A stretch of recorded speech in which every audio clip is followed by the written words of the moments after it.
그래서 여기에 각각의 요소들에 대해서 다음 페이지에 조금 더 구체적으로 설명을 하고 있긴 있어요. 예. 그래서 인코딩이라는 것이 이제 뭐 결국은 데이터를 어떤 식으로 표현할 거냐 하는 거죠. 메시지 인코딩이. 아까도 얘기했듯이 뭐 문자라면 문자의 뭐 코드 방식, 예를 들면 영문 같으면 ASCII 코드라든가 이런 것들이 대표적이죠. 또 뭐 아까 얘기했던 그 유니코드 같은 코드들도 있고 그렇고요. 그다음에 이제 뭐 이미지 같으면 뭐 JPEG이라든가 아니면 PNG라든가 뭐 이런 것들이 있죠, 그죠?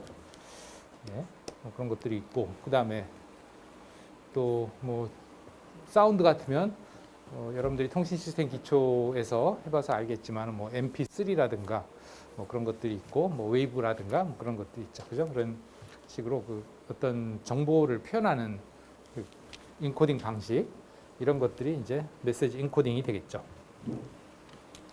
또 경우에 따라서는 정보를 표현할 때뿐만 아니고 정보를 전송하는 과정에서도 인코딩이 들어가죠. 그래서 우리가 뭐 초반에 해봤습니다만 데이터 0, 1을 보낼 때 실제 그 전송 선로 상에서 그것을 어떻게 전압으로 표현하느냐 하는 방식에서 뭐 맨체스터 인코딩이라든가 MLT3 코딩이라든가 이런 걸 했었죠, 그렇죠?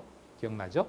그러면 그런 식으로의 그 어떤 변환 방식도 일종의 뭐 인코딩이다 이렇게 얘기할 수 있겠다 하는 거죠. 여기 그런 얘기를 하고 있고요.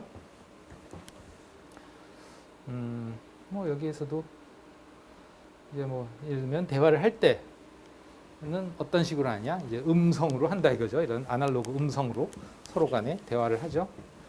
컴퓨터에서는 그 안에서 뭐 예를 들면 이미지를 어떤 식으로 인코딩을 하고 어떤 포맷으로 인코딩을 하고 그것을 실제 전송할 때는 어떤 포맷으로 전송을 하고 이런 것들이 다 약속이 돼 있다. 그래서 이런 펄스들이 들어왔을 때 그것이 1인정인지 이런 코딩 룰에 따라서 이제 그것을 인식을 할 거고 그렇게 해서 수신된 1010이 이것이 또 이러한 룰에 따라서 아 이게 이미지구나 하고 이미지로서 이제 해석이 되는 거죠. 그냥 1010만 가지고는 그게 뭔지 알 수 있느냐? 결국은 그것이 어떤 식으로 인코딩 되냐는 룰이 정해져 있어야 되고 그 룰에 따라서 그것을 해석을 한다 하는 거죠. 그게 뭐 아래 한글 파일인지 뭐 동영상 파일인지 뭐 뭔지 알게 뭐예요, 그죠? 그게 다 그 룰이 있으니까 가능하죠. 그래서 많은 그런 그 데이터 파일들이 데이터만 들어있는 게 아니고 보통 앞에 헤더가 있어요. 그래서 이 파일의 내용이 어떤 파일을 나타낸다. 예를 들면 이것이 뭐 아래 한글 파일이다. 아래 한글 뭐 버전 몇의 파일이다. 또는 뭐 이것이 그 사운드 파일이고 그 사운드 포맷이 뭐다. 뭐 샘플링을 얼마로 했다. 뭐 그런 것들이 다 저장이 돼 있어요. 그 앞에 헤더로 저장이 되는 거죠. 그리고 그 뒤에 이제 실제 데이터가 나오죠. 여러분들이 아마 그 엑셀 파일이나 뭐 아니면 파워포인트 파일이나 또는 뭐 아래 한글 파일이나 이런 걸 노트패드에다가 한번 읽어 보세요. 그러면 노트패드에서 뭐 글자들은 많이 깨져 있을 거예요. 왜냐하면 그냥 일반적인 글자들로 되어 있는 게 아니고 바이너리 데이터로 되어 있기 때문에 실제 데이터들은 많이 깨지만 앞부분의 헤더들은 그런 정보들이 조금씩 보여요. 이게 파일의 내용이 어떤 파일이다 하는 것, 내용이 아니고 파일의 형식이 어떤 파일이다 하는 것들이 그 헤더들이 보입니다. 완전히 보이지는 않지만 그래서 그런 걸 제대로 보려면 사실 이제 그러한 바이너리를 볼 수 있는 그런 리더를 쓰긴 해야 되죠. 네. 노트패드는 실제로는 바이너리 파일을 보기 위한 건 아니기 때문에 어쨌든 그러하고요. 그다음에 이제 포맷은 아까도 얘기했지만 이제 실제 데이터의 내용도 들어있지만 그 데이터에 대한 정보들이 방금 아까 얘기한 식으로 이제 들어간단 말이죠. 여기에서도 이제 뭐 데이터를 전송하는 데 있어서의 포맷을 그럼 어떻게 할 것이냐를 여기에 하나의 예로 들고 있습니다. 예를 들면 데이터를 전송하는 것의 대표적인 것이 이제 우리 일상생활에서는 편지가 어떤 나의 뭐 어떤 의사죠. 내가 하고 싶은 그 말을 전송하는 수단이기도 하죠. 그죠? 그래서 편지 같은 경우도 이런 식으로 포맷이 구성된다 하는 예로서 이제 네트워킹에서도 어떤 하나의 데이터를 보내는 데서 이런 식으로 포맷이 된다 하는 것을 나타내고 있습니다. 편지 같은 경우에 이제 일단 실제 편지 안에 그 편지지 안에 들어가는 내용이 있겠죠. 그죠? 실제 메시지가 있다 그러면 그 메시지도 가만히 보면 이제 뭐 시작을 누구로부터 또는 누구에게 뭐 이런 식으로 가죠, 그죠? 누구에게 네. dear 누구 해서 이제 dear Jane 해가지고 이제 상대방을 지정을 하죠, 그죠? 그 다음에 실제 본문을 쓰죠. 뭐라고 본문을 막 쓰고 그 다음에 누가 이렇게 쓰죠. 그러니까 여기에 이제 보내는 사람 sender죠, receiver가 있죠. 그 다음에 여기 이제 본문 이렇게 들어간단 말이에요. 이런 식으로 포맷이 정해진단 말이에요. 아무렇게나 쓰지 않죠. 편지조차도.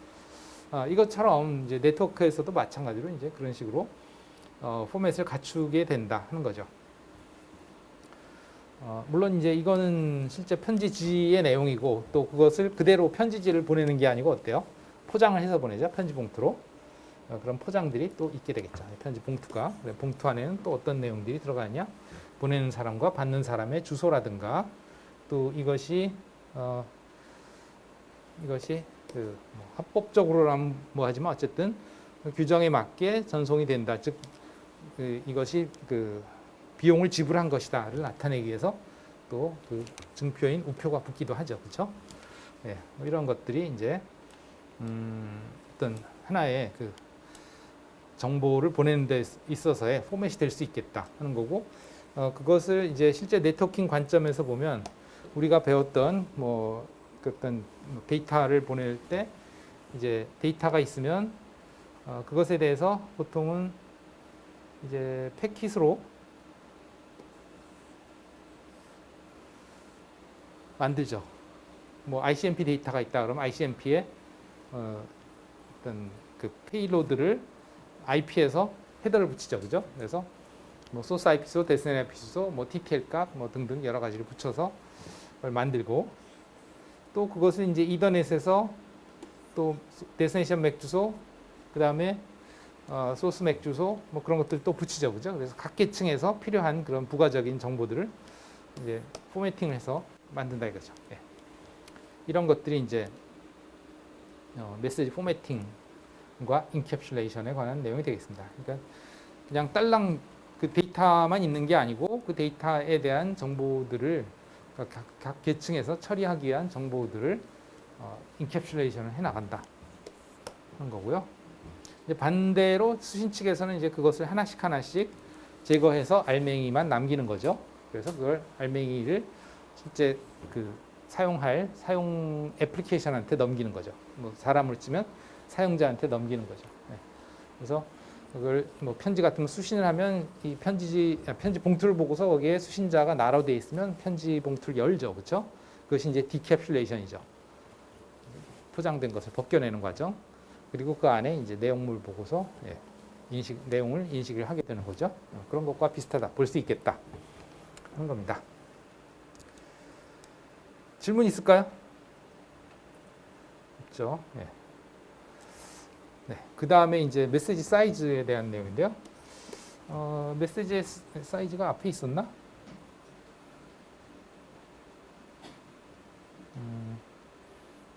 여기에? 네, 여기 있고요. 메시지 사이즈.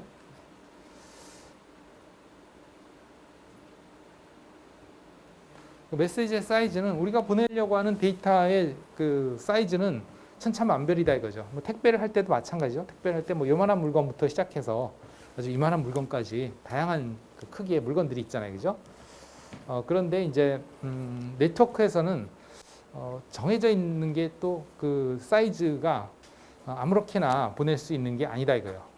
물론 택배도 보통은 이제 어떤 뭐 필요에 따라서 그 어떤 그 사이즈의 그 박스를 사용을 하긴 하지만 그 박스가 정확하게 사이즈가 규격이 정해져 있지는 않죠. 그러나 이제 실제 통신에서는 그런 사이즈를 정확하게 규정을 하고 있어요. 그건 왜 그러냐면 뭐 여러 가지가 있는데 실제로 그것을 이동시켜주는 이동망 아래 계층이죠.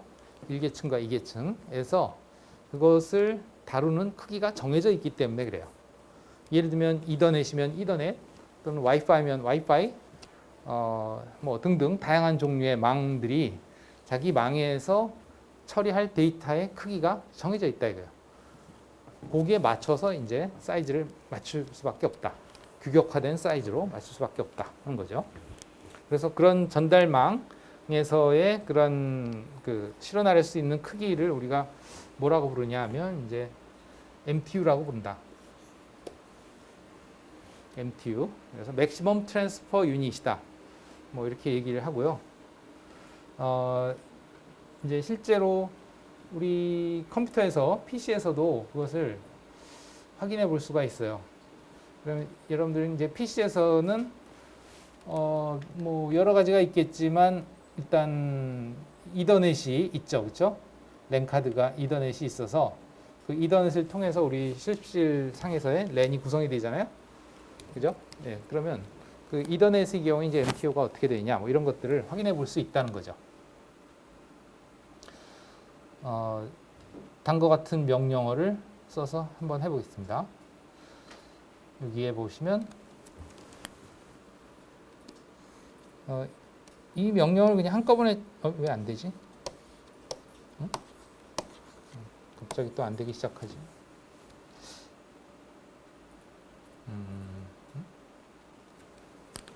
나는 분명히 이 페이지에서 그렸는데 왜 이 페이지 그려졌지?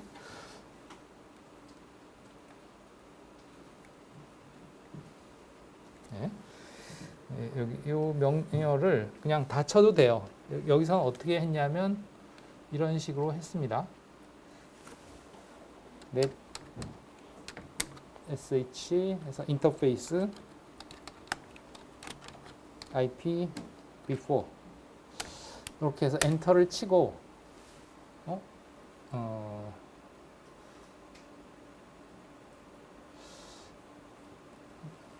그렇게 하지 않았나? 하고 ip before show interface 해서 보시면 되겠습니다.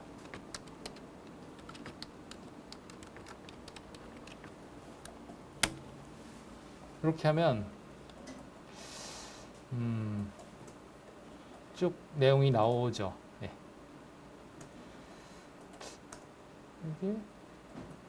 여기까지 명령을 하고 또 이렇게 명령을 내릴 수도 있는 걸로 되어 있는데 안 되네. 예, 그냥 한꺼번에 다 그냥 명령을 입력을 했어요. 이걸 통해서 이제 MTU들을 볼 수가 있습니다. 그래서 요 색인이라고 하는 게 이제 그 인터페이스의 번호고요. 여러 개의 인터페이스가 있다 하는 거죠. 지금 그러니까 여러분들의 컴퓨터에는 여러분들이 인식을 하지는 못하지만 실제로 이런 인터페이스들이 있다 하는 거고, 여기에 보시면 그 중에 여러분들이 아는 게 이제 이거죠. 와이파이 인터페이스, 무선 랜 인터페이스가 있고요. 그 다음에 이더넷 3, 이게 아마 여러분들은 이더넷 2로 돼 있어요. 맞나요? 이더넷 2, 요게 이제 실제 우리 실습실에 유선으로 연결된 유선 랜이죠. 그 외에도 아마 블루투스도 있는 모양이네요. 블루투스 인터페이스도 있나 봐요. 그 다음에 이제 이 VM웨어 네트워크 어댑터 VMnet 8, 요거는 이제 VM웨어에서 우리가 그 NAT 환경을 쓸 때 그 연결되는 그 NIC죠. 뭐 등등 그런 것들이 있고, 그 다음에 여기에 또 룩백 슈도 인터페이스라고 하는 것은 이거는 실제 인터페이스라기보다는 이제 그러니까 외부로 연결되는 인터페이스라기보다는 그 이 시스템 내부에서의 네트워킹을 위해서 사용하는 인터페이스다. 요거는 우리가 어제 그 서버 구축 운영하면서 한번 언급한 게 있는데, 뭘 언급했었냐면 XRDP가 RDP 서비스죠. 클라이언트에서 접속을 하면 이제 이쪽 서버 쪽에 화면을 이제 원격에서 볼 수 있다고 그랬잖아요. 근데 이 XRDP 프로토콜만 사용하는 게 아니고 XVNC라고 하는 프로토콜도 사용을 한다 그랬죠. 그죠? 그래서 이 XVNC에서 이제 화면을 제공을 하고 XRDP가 그걸 받아서 이제 클라이언트한테로 넘긴다 그랬는데, 이때 요 사이에 XRDP와 XVNC 사이에 그 정보를 주고받는 방식이 과거에는 이제 TCP/IP라고 하는 그 인터넷 프로토콜을 이용을 해서 마치 네트워킹 하듯이 주고받았다 그렇게 얘기했었죠. 그러면 이것도 서버에 있는 프로세스고 이것도 서버에 있는 프로세스인데 하나의 시스템 안에서 내부적인 네트워킹을 하고 있는 거죠. 그때 사용하는 주소가 뭐였냐면 127.0.0.1이었죠. 그 주소를 가지고 이 둘 간에 똑같이 127.0.0.1 주소를 가지고 주거니 받거니 했어요. 포트 번호만 다르게 해가지고. 네, 그렇게 할 수 있는 용도의 주소다. 그것을 위한 주소고 그 주소가 어디에 할당이 되는 거 하니 이거 또 안 써져. 어디에 할당이 되는 거 하니 이 가상의 인터페이스에 그 주소가 할당이 된다 이거죠. 뭐 리눅스로 봤을 때 이게 룩백 인터페이스라고 하는 LO 인터페이스죠. 여러분들이 IP 어드레스나 ifconfig 명령을 내렸을 때 보통 LO 인터페이스가 나오고 그 다음에 ENS160 어댑터 인터페이스가 나오죠. 그죠? 그럼 ENS160이 실제 물론 가상이긴 하지만 가상 머신이니까 실제 네트워킹을 하는 용도에 사용되는 인터페이스이고 저 LO는 내부적인 그 시스템 내에서의 네트워킹을 위한 인터페이스다. 그랬었죠. 그죠? 기억이 날 거예요. 그 인터페이스를 의미합니다. 룩백.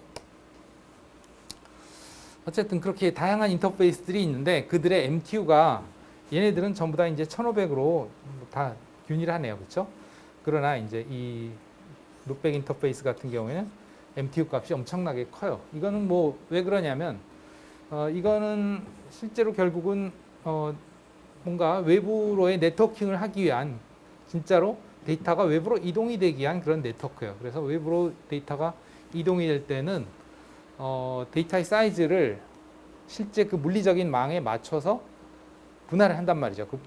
그 물리적인 망이 실어나를 수 있는 그 크기에 맞춰서. 이거는 뭐하고 똑같냐면 이런 교통수단에서의 그 교통수단의 적재 용량하고 비슷하죠. 그럼 내가 보낼 짐이 뭐 엄청나게 큰 짐이 있는데 그 짐을 뭐 예를 들어서 오토바이에 실어서 보내려고 한다. 그럼 어떻게 해야 돼요? 오토바이에 실어 나를 수 있는 사이즈에 맞춰서 보내야죠. 그렇죠? 예를 들면 뭐 1톤짜리 짐이 있는데 1톤짜리 짐은 좀 그런가? 하여튼 1톤짜리 짐이 있는데 오토바이는 한 번에 100kg씩밖에 실어 나를 수 없다. 그러면 그걸 이제 10개로 나눠야 되겠죠. 그죠? 그래서 10개의 오토바이를 통해서 보내는 수밖에 없다. 이거죠. 또는 뭐 예를 들어서 배에서 컨테이너를 내렸는데 그 컨테이너에 그것을 이제 실어 나르려면 배 같으면 컨테이너를 뭐 수천 개 실을 수 있잖아요. 수천 개 실을 수 있는지 모르겠는데 어쨌든 그러나 트럭은 기껏해야 하나밖에 못 싣죠. 그죠? 컨테이너를 실어 나르는 트럭들 보통 트레일러라고 하죠. 는 하나씩밖에 못 하죠. 또 뭐 일반 트럭은 그 컨테이너 하나도 실어 나르지 못하죠. 그죠? 그럼 어떻게 해야 돼요? 뭐 조그마한 트럭들은 이제 그걸 또 예를 들면 택배 트럭 같은 것들은 컨테이너를 실어 나를 수 없으니까 그 안에 있는 또 그 컨테이너 내의 물건들을 다시 작게 나눠서 분할해서 택배 트럭에다 실어서 보내야죠. 그런 식으로 이제 교통수단의 종류에 따라서 정해진 그 사이즈가 있으니까 그 사이즈에 맞춰야 된다. 그 사이즈를 우리가 MT라고 한다. 건데 이제 실제 네트워크의 경우는 이렇게 실제로 크지는 않은데요. 이거는 이렇게 큰 이유는 내부 네트워크이기 때문에 이게 가능하죠. 내부에서 그냥 시스템 내에서 왔다 갔다 하는 거기 때문에 그걸 굳이 잘게 잘라서 처리할 필요가 없다는 거예요. 그건 크면 클수록 더 효율적이죠. 한 번에 처리를 하게 되니까. 그러면 외부 네트워크로 보낼 때 그걸 크게 키워서 하면 안 되냐? 예를 들면 이더넷을 통해서 전송할 때도 한 번에 뭐 한 100메가바이트를 전송하면 안 되냐? MTU를 100메가바이트로 하면 안 되느냐? 안 된다 이거예요. 왜 안 되냐면 여러 가지 이유가 있는데 다음과 같은 이유들이 있다 하는 거죠. 보도록 합시다.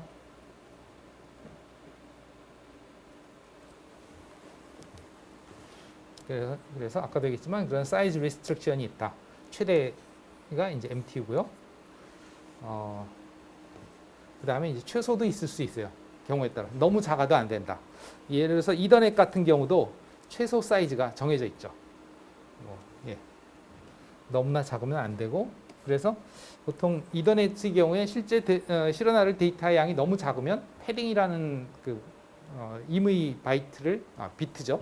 비트들을 0으로 채워서 그 최소 사이즈를 맞추죠. 마치 내가 보낼 물건이 되게 작은 물건이 있는데 박스는 적어도 한 이 정도 사이즈 박스밖에 없다. 그러면 보통은 그 물건을 넣고 안에 이제 뭐 뾱뾱이 같은 걸로 채워 넣죠. 그죠? 물건이 흔들리거나 깨지지 않도록. 뭐 그것과 비슷하다고 보면 되겠어요. 그런 식으로 이제 최소 사이즈를 맞춘다. 최소와 최대가 있을 수 있겠다 하는 거고 이제 최대 사이즈가 보통 아까 얘기한 이 MTU 이다 하는 거고, MTU는 이더넷에서 실어 나를 수 있는 페일로드의 크기예요.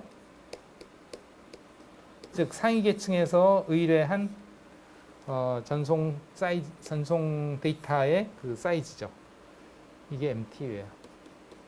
그럼 이 앞에 이더넷 헤더는 데스티네이션, 소스, 맥 주소, 그 다음에 이 상위 계층의 상위 계층에서 의뢰한 타입. 이 타입은 뭐 예를 들면 IP일 수도 있고, 뭐 ARP일 수도 있고, 우리 해봤죠, 그죠? 이 상위 계층이 누군가가 의뢰를 했을 거고, 그 다음에 여기에 이제 오류를 검출하기 위한 그런 트레일러가 들어가죠. 프레임 체크 시퀀스라고 하는. 그래서 여기에 6바이트, 6바이트, 여기에 2바이트, 여기에 4바이트. 그래서 6 더하기 6 더하기 2 더하기 1500 더하기 4. 이게 이더넷의 프레임의 최대 사이즈예요. 얼마죠? 계산하면?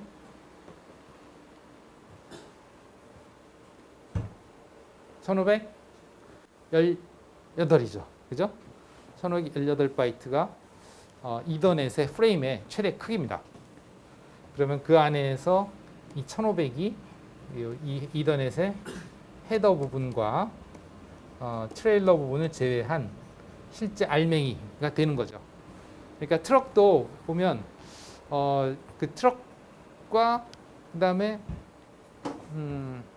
트럭에 또 운전하는 운전기사, 또 뭐 정비를 위한 정비 공구들, 이런 것들도 어차피 트럭의 무게에 해당이 되겠죠. 그죠? 예를 들면 트럭이 어떤 다리를 지나가려고 한다. 그러면 그 다리에 이래서 하중, 견디는 하중이 있으면 그 하중은 뭘로 계산하냐면 결국은 트럭의 무게와 기사의 몸무게, 뭐 공구라든가 이런 부품들의 무게, 그 다음에 그 짐의 무게, 이렇게 따지잖아요. 그러나 트럭 기사가 받는 돈은 짐의 무게를 통해서 받죠. 그렇죠? 그러면 그 두 개가 다른 거란 말이에요. 이게 이 전체가 그 트럭 전체의 무게라고 그러면, 다리를 지나갈 수 있는 무게라고 그러면 실제 그 안에서 돈 내는 물건의 무게는 요거죠. 그래서 우리가 이걸 페일로드다. 고객으로부터, 즉 상위 계층으로부터 의뢰를 받은 그 짐이죠. 짐. 돈 받고 이걸 배달해 주십시오 하고 받은 짐의 무게. 최대 사이즈가 이렇다. 그거고요. 그러면 왜 그것을 이렇게 제한을 할 수밖에 없느냐 했을 때, 뭐 이런 부분에서 제한이 필요하다 하는 거죠. 그럼 첫 번째가 이제 그 멀티플렉싱이라고 되어 있는데, 이 멀티플렉싱이라는 거는 여러분들이 통신 시스템 기초에서 얘기했지만 다중화라는 뜻이죠, 그죠? 다중화. 그래서 하나의 채널이 주어졌을 때 그 채널을 통해서 나만 전송을 하면 괜찮은데 나뿐만 아니고 많은 컴퓨터들이 전송을 하려고 한다. 우리 실습실에서 마찬가지잖아요, 그죠? 실습실에서도 지금 한 수십 대의 컴퓨터가 켜져 있고 몰래 인터넷을 지금 쓰고 있는데, 그죠? 여러분들 뭐 영상 보는 학생도 있을 거고, 뭐 딴 거 하는 학생도 있을 거고, 그런데 어쨌든 그렇게 수많은 데이터들이 뭘 통해서, 저 스위치를 통해서 어디로? 저쪽 그 4층에 있는 라우터로 가야 된단 말이에요. 그럼 거기는 회선이 하나잖아요. 딸랑. 그죠? 그러면 이제 이렇게 스위치가 있고 여기에 여러분들의 호스트가 다 어때요? 라우터로 연결하려고 할 거 아니에요. 그죠? 길은 하나예요. 어떻게 해야 돼요? 여기서 오는 것들이 동시에 갈 수가 없단 말이죠. 차례차례로 가는 수밖에 없지. 그죠? 그게 뭐예요? 시간을 나눠서 쓰는 타임 디비전 멀티플렉싱이죠. 그죠? 10분할 다중화. 물론은 다중화라기보다는 다중 접속이지. 다중화는 딱 정해져 있는 시간이 있어서 그 시간에 각각의 호스트가 시간을 할당받아서 쓰는 거고, 다중 접속은 내가 필요할 때 그때마다 할당을 받는 방식이라고 그랬죠. 그죠? 그래서 어쨌든 그런 식으로 다중화를 해야 된다 하는 건데, 만약에 MTU 사이즈가 100MB다. 그랬을 때 내가 데이터를 그러면 100MB를 보내야 다른 사람이 그 다음에 보낼 수 있는 거죠. 10분할 다중화를 하게 되면. 그러면 뭐 여러분들이 100메가바이트를 한번 그 저쪽 구글이나 어디에서 다운로드 받아보세요. 얼마나 걸리겠어? 시간이 꽤 많은 시간이 걸리겠죠. 그죠? 꽤 많은 시간이 걸릴 거예요. 그럼 그동안에 다른 학생은 이 네트워크를 못 쓰는 거죠. 그죠? 그렇기 때문에 이게 효율적으로 좋지가 않아요. 그래서 잘게 나누어서 조금씩 번갈아 가면서 보내는 거죠. 도로로 따지면 이런 거예요. 이제 막히는 길이 있는데 이제 이런 식이죠. 차선이 여기저기서 차선이라기보다 이제 길이 이런 뭐 오거리가 있다고 칩시다. 오거리. 그리고 이 길이 엄청 막혀요. 근데 이제 여기로 가기 위해서 신호등이 이쪽 차만 계속 이렇게 좌회전을 시켜줘. 한 10분 동안 이쪽 차만 열심히 가. 그럼 얘네들은 어때요? 10분 동안 아무것도 못하고 꼼짝없이 기다려야 되잖아요. 그죠? 그런 문제죠. 그럼 어떻게 해야 돼요? 이쪽 차 조금 보냈다가 또 이쪽 차 조금 보냈다, 이쪽 차 조금 보냈다 이렇게 해야 서로 이렇게 원활하게 조금씩 빠지잖아요. 그죠? 이런 효율성 때문에 그걸 잘게 나눈다 이거지. 여기서는 세그먼트라고 했는데 세그먼트라는 게 결국은 조각이라는 뜻이죠. 그 다음에 이제 플로우 컨트롤 이것도 비슷한 얘기예요. 그렇게 잘게 나눠줘야 필요한 만큼씩 이쪽 거 또 다른 쪽 것들을 이제 그 뭐랄까 흐름을 조절할 수 있다 이렇게 볼 수 있는 거고요. 그 다음에 이제 에러 핸들링. 이 에러 핸들링이라는 거는 이제 데이터에 오류가 발생했을 때 예를 들면 이런 거죠. 전에도 한번 얘기한 것 같은데 이리 가는 차가 있는데 그 차가 이제 잘게 나눠진 게 아니고 한 100m짜리 차라고 봅시다. 뭐 기차는 그런 기차들이 있겠죠. 100m짜리 차가 있어요. 그러면 그 차가 사고가 나면 어떻게 돼요? 그러면 거기에 있는 사람들은 전부 다 발이 묶이죠. 그죠? 그러나 100m짜리 차가 아니고 이제 100대의 차라면 차 한 대가 사고가 나도 다른 차들은 문제가 없죠. 그죠? 다른 길을 가거나 뭐 그런 식으로 우회를 하거나 뭐 할 수 있어요. 이런 식으로 이제 어떤 사고가 발생했을 때, 오류가 발생했을 때 전체가 커다란 전체의 그 덩어리가 문제가 생기느냐 아니면 그 조각 중에 하나가 문제가 생기느냐 그런 차이가 생긴단 말이죠. 패킷 교환 방식이 이제 바로 이런 것을 착안한 방식이죠. 그죠? 데이터를 덩어리로 해서 그냥 전체를 한꺼번에 보내는 방식이 아니고 조각조각 나눠서 보냄으로써 문제가 발생했어도 다른 것들은 이제 문제가 발생하지 않도록 이렇게 우회시킬 수 있다 하는 그런 측면에서 유리하다는 거죠. 그런 필요성 때문에 이제 이렇게 작은 조각으로 나눠서 보내는 것이 효과적이다, 효율적이다 얘기할 수 있겠다 하는 거죠. 뭐 예. 그렇고요. 그러면 좋은 점만 있느냐? 이렇게 나눠서 좋은 점만 있냐? 아니다 이거죠. 이게 이제 오버헤드 오브 세그먼팅, 즉 그 분할을 함으로써 얻어지는 장점도 있지만 그만큼 또 단점도 있게 된다. 오버헤드가 그거죠. 우선 이제 송신 측에서는 그냥 데이터를 있는 그대로 보내는 게 아니고 어떻게 해요? 다 각각 잘라야 되죠. 그 얘기 뭐냐면 내가 보낼 물건이 큰 게 있는데 그걸 그냥 하나를 보내면 괜찮은데 그걸 다 일일이 자르면 어떻게 되냐? 하나하나마다 포장을 해야 되잖아요. 그죠? 그냥 자른 알맹이만 보낼 수 없고 다 포장을 해야죠. 그 포장을 한다는 건 결국은 인캡슐레이션을 한다는 얘기죠. 예를 들면 IP에서 헤더를 붙이고 이더넷에서 헤더를 붙이고 다 이런 식이죠. 그것들을 일일이 다 해야 돼요. 그만큼 그 포장에 들어가는 비트들이 늘어나죠. 즉 IP 헤더에 해당하는 비트, 그 다음에 이더넷 헤더 트레일러에 해당하는 비트, 이런 비트들이 추가가 돼요. 그러니까 물건으로 따지면 실제 물건 중량도 있지만 포장을 위한 또 중량이 더 들어가는 거지. 그만큼 총 중량이 늘어나고 일이 늘어나죠. 포장하는 데 있어서 그런 것들. 그래서 그걸 나누고 인캡슐레이션하고 하는 과정들이 들어가고, 그 다음에 그거를 그냥 나눈 것을 그대로 보내면 받는 측에서 그렇게 수많은 조각들이 나눠진 것이 도대체 어디가 처음 거고 어디가 나중 건지 알 수가 없다 이거죠. 그럼 어떻게 해야 되냐? 하나하나를 다 번호를 붙여놔야 돼요. 순서대로. 이사할 때도 그렇죠. 포장 이사를 아무리 해도 이제 그 박스에 뭔가 안 써 있으면 이게 어느 방으로 가야 될지 모르잖아요, 그죠? 그럼 방으로 딱 나눠져 있으면 그 방으로 딱딱 보내면 되는데 그게 안 돼 있으면 중구난방이면 이 박스가 도대체 어느 방으로 가야 될 건지 모르죠. 그러니까 마찬가지로 이제 그런 것들을 다 붙여야 되는 거죠. 그런 넘버링, 어드레스와 넘버링이 필요하다.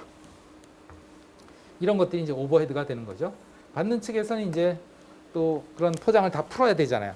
그죠? 포장을 풀고 그 포장 박스에 있었던 그런 번호에 따라서 다시 재조립을 하고 또 그 위치로 맞는 위치로 보내고 뭐 이런 일들, 이런 것들이 다 오버헤드죠. 큰 물건이 그대로 왔으면 그냥 갖다 탁 놓으면 되는데 그게 안 되는 거죠. 예, 뭐 이러한 것들이 오버헤드가 될 수가 있겠다. 뭐 질문 있을까요? 없죠. 그 다음에 이제 메시지 타이밍은 여기에 이제 뭐 말을 하는 것과 네트워킹의 사례를 이렇게 비유를 해서 대비를 시켜봤어요. 그래서 이런 것들이 이제 액세스 타이밍에 관련된 그런 뭐 어떤 규정들이다, 즉 룰들이다 이렇게 볼 수가 있는데요. 액세스 메소드라는 거는 내가 그 네트워크의 채널을 점유하는 방식이죠. 어떻게 그것을 점유할 것이냐.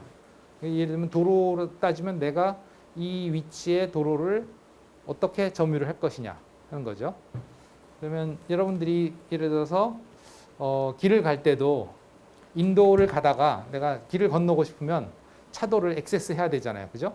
물론 횡단보도겠지만 횡단보도가 없는 차도를 그냥 무단으로 지나가면 그거는 불법이죠. 그죠?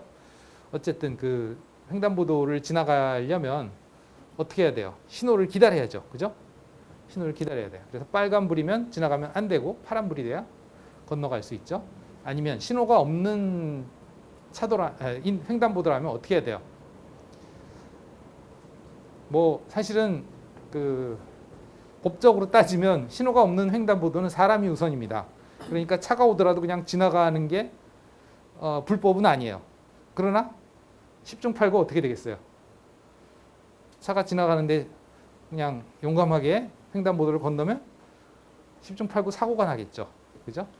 이런 게 이제 액세스 메소드죠. 뭐 규정을 딱 정해서 뭐라 그럴까?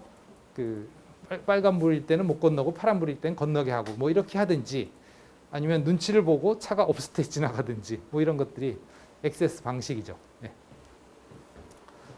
또 말을 할 때는 내가 여러 사람이 이제 말을 하고 있는데 막 누군가가 말을 하고 있는데 내 차례가 아닌데 막 끼어들면 되겠어요, 안 되겠어요? 안 되겠죠? 그런 것들을 나타내고 있죠. 네트워킹에서 마찬가지로 언제 데이터를 보낼 것이냐 하는 거죠. 예. 그 다음에 이제 뭐 보내다가 오류가 발생했을 때 그걸 어떻게 대응할 것이냐 뭐 이런 것들도 있을 수 있겠다. 말도 하다가 뭔가 내가 할 차례가 아닌데 했다 그러면 그냥 밀고 나가면 안 되고 다시 기다렸다가 해야죠, 그렇죠? 예. 그런 것처럼. 그 다음에 뭐 플로우 컨트롤. 플로우 컨트롤은 얼만큼 많은 데이터들을 뭐랄까 보낼 수 있느냐 하는 그런 거라고 보면 되겠는데, 즉 얼마나 빨리 보내느냐 또는 천천히 보내느냐 뭐 그런 얘기인데, 이거는 보통은 이런 식으로 동작하죠. 내가 여기서 보내고 저쪽에서 받았는지 확인을 하고 그 다음에 또 보내고 뭐 이런 식으로 동작하는 메커니즘이 많죠. 만약에 이제 확인을 하지 않으면 무조건 막 보내면 저쪽에서 그걸 받았는지 못 받았는지 그게 확인이 안 되면 사실은 좀 문제가 발생할 수 있죠. 그건 너무 무책임하니까. 그래서 내가 여기서 보내고 나서 저쪽에서 받았다는 걸 확인해야 또 그 다음 거를 보내고 뭐 이런 식으로 함으로써 그 저쪽에서 받을 수 있을 만큼의 속도로 내가 보낼 수 있는 거죠.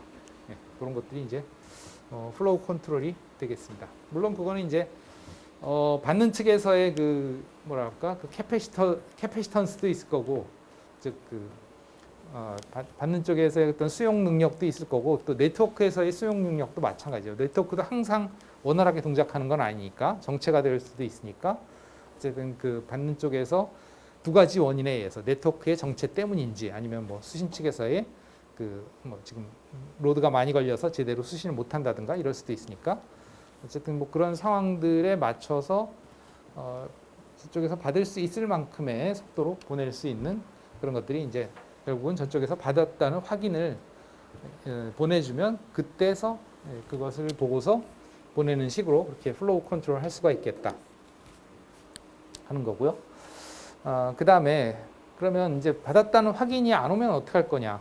확인이 오도록 그렇게 메커니즘이 짜여 있는데 또는 그런 확인이 얼만큼 있다가 와야 되느냐? 뭐 그런 문제겠죠. 예. 그러면 우리가 뭐 핑을 해봐서 알겠지만 핑 같은 경우도 여기서 에코 리퀘스트를 보내고서 저쪽에서 에코 리플라이가 오는 동안에 이 시간이 뭐라고 그랬냐면 이걸 우리가 라운드 트립 타임이라고 그랬죠. 그죠? 기억나는지 모르겠는데 갔다 오는 시간. 이 라운드 트립 타임이 얼마까지 그것을 기다릴 거냐 하는 거예요. 그럼 뭐 내가 에코 리퀘스트를 보내고서 하루 동안 올 때까지 기다리느냐? 그건 아니다 이거지. 왜 해봐서 알겠지만 중간에 우리가 처음에 그러니까 라우터를 거쳐서 가는 그런 ICMP의 경우에 핑의 경우에 맨 처음 거는 어떻게 됐어요? 리퀘스트 타임드 아웃이 나왔었죠. 그죠? 기억나나요? 중간에 라우터에서 ARP가 이루어지는 동안의 시간 지연 때문에 에코 리퀘스트가 가다가 그 ICMP가 에코 리플라이가 오는 동안에 그 시간을 기다리는 그걸 초과해 버려서 보통은 한 2초 정도 되는데 그걸 초과해 버려서 그냥 에코 리퀘스트 타임드 아웃 메시지를 내보내죠.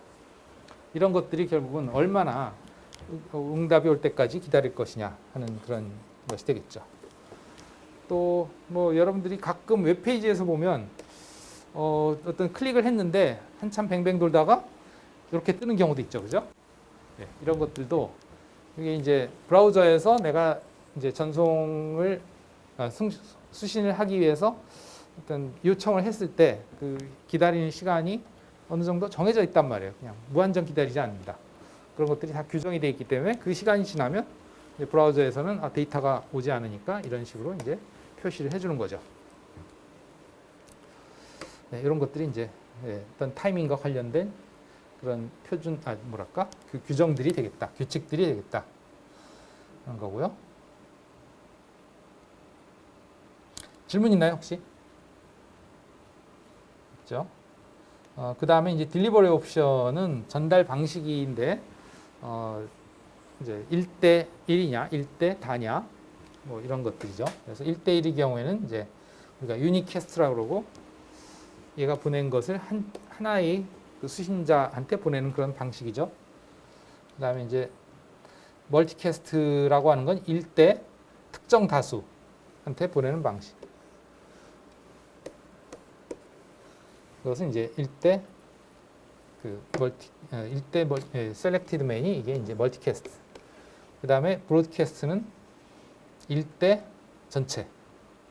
이게 이제 브로드캐스트. 요건 뭐 한번 얘기했죠. 그죠? 그래서 예를 들면 내가 여러분들한테 얘기할 때 한 사람하고 얘기하면 그게 이제 1대 1이고 뭐 공지를 하더라도 이제 전체에 대해서 공지를 하면 그게 이제 브로드캐스트고 또 공지를 하는데 어떤 뭐 특정 다수한테 예를 들면 오늘 그 이제 여러분들 면담이 그렇죠. 면담이 이제 특정 몇 명에게만 보내죠. 일주일에 몇 명씩 내가 면담을 하잖아요. 그죠? 그러면 그런 게 멀티캐스트죠. 여러분들 전체에 대해서 하는 게 아니고 오늘 면담을 할 학생한테만 보내죠. 그죠? 그런 것들. 그 다음에 여기 나온 얘기는 뭐 그렇게 수신을 했을 때 그거에 대해서 확인을 보낼 수도 있고 안 보낼 수도 있다.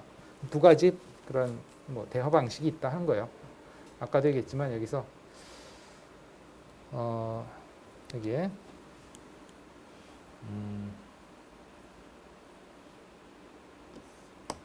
레스폰스가 올 수도 있지만 그런 통신 방식도 있지만 그 레스폰스 즉 그 응답을 보내지 않는 그런 통신 방식도 있다 하는 거고요. 어쨌든 중요한 거는 이제 이거죠. 1대1, 1대 다수, 1대 전체에 대한 용어. 그리고 이런 것들은 이제 주소가 다 달라요. 아시겠지만 유니캐스트는 이 하나하나에 대한 그 식별 주소들을 지정을 해주는 거고요. 멀티캐스트는 이 멀티캐스트용 주소가 따로 있어요. 그러니까 IP 주소는 IP 주소인데 어떤 특정 호스트 하나를 가리키는 주소가 아니고 어떤 그룹을 지칭하는 주소들이 주소 범위가 있어요. 그게 어디냐면 전체 IP 주소 범위 중에 여기가 0.0.0.0이고 여기가 25.25.25.25라면 0.0.0부터 25.25.25.25까지 이게 전체 IP 주소의 범위라면 그 중에 요 범위입니다. 요 범위. 여기 맞나? 아니다. 예, 여기가 아니고 여기입니다. 여기. 예. 너무 많이 잡았어. 요 부분이에요. 이거 아닙니다. 여기가 얼마냐면 224.0.0.0부터 239.255.255.255 요 범위. 요 범위의 주소를 멀티캐스트용으로 써요. 그래서 그 중에 어떤 주소는 어떤 용도로 쓰고 어떤 주소는 어떤 용도로 쓰고 그런 것들이 다 정해져 있습니다. 아무거나 쓰는 게 아니고 물론 안 정해진 것도 있긴 하지만 많은 것들이 그런 식으로 정해져 있어요. 그 다음에 뭐 브로드캐스트 주소는 하나의 네트워크에 대한 브로드캐스트에 그러니까 즉 내가 속한 네트워크에 대한 브로드캐스트는 이걸 쓰죠, 그죠? 그렇게 하고 그 다음에 어떤 특정 네트워크에 대해서는 그 네트워크의 주소 범위 중에 가장 큰 주소를 사용을 하죠. 예를 들면 뭐 223.194.165.0 네트워크 /24 여기 우리 실습 네트워크죠, 그죠? 실습 네트워크가 이렇게 주어졌을 때 이 실습 네트워크의 모든 호스트에 대한 브로드캐스트는 223.194.165.255가 되는 거죠, 그죠? 이것이 실습 네트워크 전체에 대한 브로드캐스트 주소. 이거는 그냥 어떤 특정 네트워크가 아닌 그냥 현재 내가 속한 어떤 네트워크든지 그 내가 속한 네트워크에 대한 브로드캐스트입니다. 그러니까 목적지 주소를 무엇으로 지정하느냐에 따라서 1대1 유니캐스트일 수 있고 그러니까 여기의 주소들은 유니캐스트 주소인 거죠. 그죠? 물론 그 유니캐스트 주소 중에도 아까 얘기했지만 이제 브로드캐스트로 쓰는 것들이 그 네트워크에서의 마지막 주소는 브로드캐스트로 쓰긴 하지만 어쨌든 그러하고 예. 요거는 멀티캐스트 주소로 쓰고 요거는 같은 네트워크에 있는 전체에 대한 브로드캐스트로 쓰기도 하고. 질문 있나요? 없나요? 네, 이렇게 1절 Rules of Communication에 대해서 얘기해 봤고요. 그것들은 이제 좀 더 본격적으로 실질적인 프로토콜로 설명을 하고 그 프로토콜에 대한 표준을 설명한 것이 이제 2절이 되겠습니다. 그래서 프로토콜 스위트가 바로 나오네 여기 용어로서 바로 나오네. 2절의 프로토콜 스위트에 대해서 조금 더 구체적으로 설명을 하긴 하는데 예. 여기에 들어가기에는 좀 시간이 애매하군요. 그래서 오늘은 여기까지 하고 2절부터는 다음 시간에 하겠습니다. 마칩시다.